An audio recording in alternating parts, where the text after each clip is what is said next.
नमस्कार, मी महबूब पठाण. आपण पाहत आहात उमरगा टाइम्स.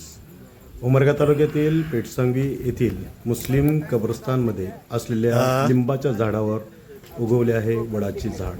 हा आहे निसर्गाचा एक अद्भुत चमत्कार.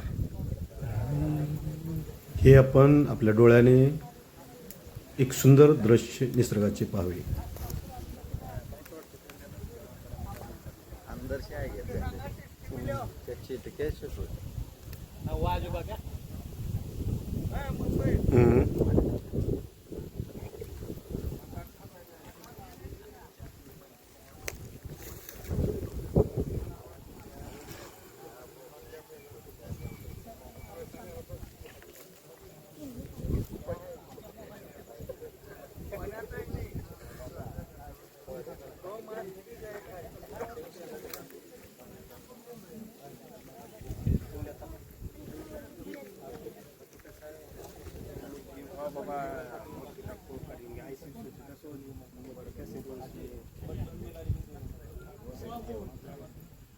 Gimana?